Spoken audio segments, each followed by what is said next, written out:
Monday the 13th of March 2023. First reading. Reading from the second book of Kings. Naaman, army commander to the king of Aram, was a man who enjoyed his master's respect and favour, since through him the Lord had granted victory to the Arameans.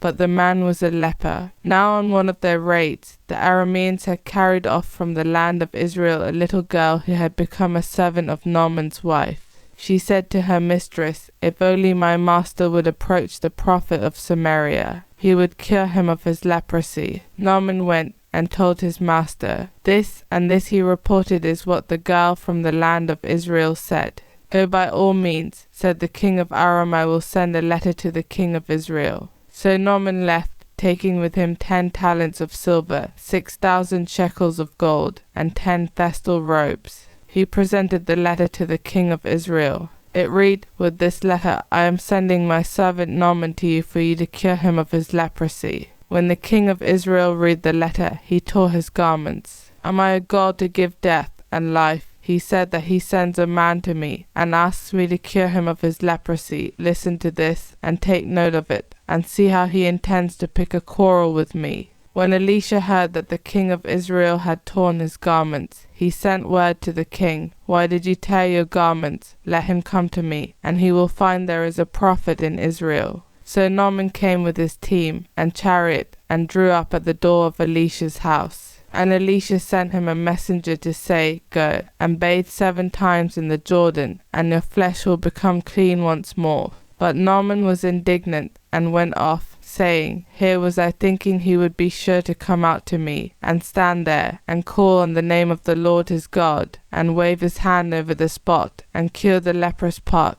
Surely Abana and Pharpar, the rivers of Damascus, are better than any water in Israel. Could I not bathe in them, and become clean?" And he turned round, and went off in a rage. But his servants approached him, and said, "My father, if the prophet had asked you to do something difficult, would you not have done it? All the more reason, then, when he says to you, 'Bathe, and you will become clean.'" So he went down and immersed himself 7 times in the Jordan, as Elisha had told him to do, and his flesh became clean once more like the flesh of a little child. Returning to Elisha with his whole escort, he went in and stood before him. "Now I know," he said, "that there is no God in all the earth except in Israel."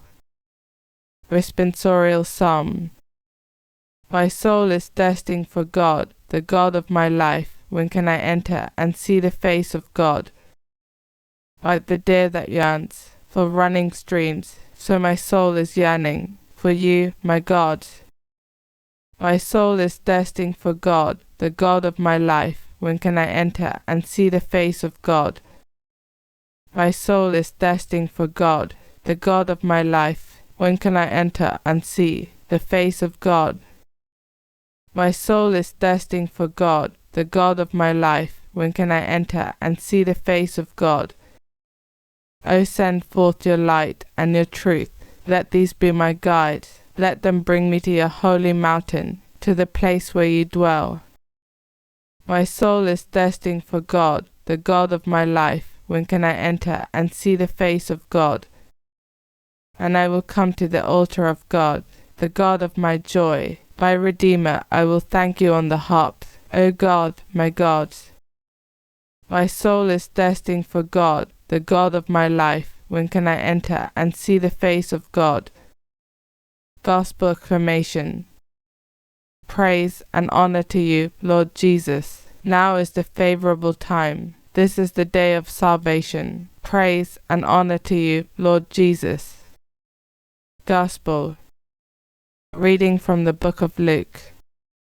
Jesus came to Nazareth and spoke to the people in the synagogue. "I tell you solemnly, no prophet is ever accepted in his own country. There were many widows in Israel, I can assure you, in Elijah's day, when heaven remained shut for 3 years and 6 months, and a great famine raged throughout the land. But Elijah was not sent to any one of these. He was sent to a widow at Zarephath, a Sidonian town. And in the prophet Elisha's time there were many lepers in Israel, but none of these was cured, except the Syrian Naaman. When they heard this, everyone in the synagogue was enraged. They sprang to their feet and hustled him out of the town, and they took him up to the brow of the hill their town was built on, intending to throw him down the cliff, but he slipped through the crowd and walked away.